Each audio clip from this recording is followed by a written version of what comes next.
Они переместились в сторону железной дороги. The Wagner Group in the fiercely contested city of Bakhmut. Ukraine is the place where this mercenary force really stepped out of the shadows. But Wagner first came to prominence in Africa, where the UK government is accused of failing to take them seriously.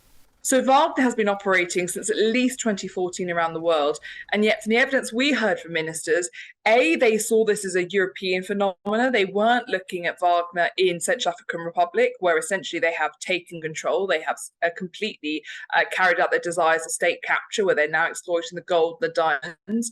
They weren't looking at Mozambique, at Libya, in Sudan, all the other places that the Wagner network is operating.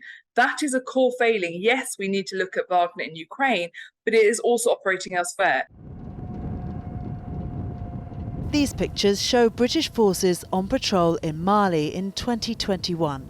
But just a year later, the UK announced it would be ending this deployment early, as the government in Bamako chose to work with Wagner. Where Western countries withdrew from countries, Wagner network would immediately go in because they see the most benefit for them in countries where Russian influence can be increased, where there are political vacuums, where there are natural resources to exploit, and where Western countries have left. And ultimately, the Wagner network in Africa is acting as a regime survival tool. They go in and they prop up regimes, as, for example, they've done in the Central African Republic, and then they steal all the goods and wealth from that country for their own benefit, for the Russian elite and for the Kremlin. Yevgeny Prigozhin, leader of the Wagner Group, chatting to a Russian general during his ill-fated march on Moscow. With the failure of that coup, could there be an opportunity to curb Wagner's influence? Well, the first thing the government needs to do is prescribe the Wagner Group as a terrorist organisation. That is what they are, and it would send a clear signal to partner countries they should not be operated with.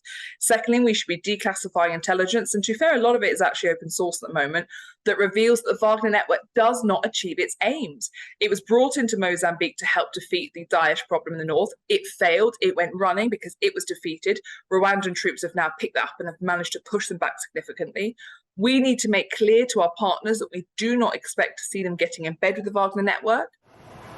And the UK government has also been told to step up sanctions so they can take on the considerable finances of those associated with Wagner and work harder to improve intelligence on the group, which has already shown its power in Africa and Ukraine.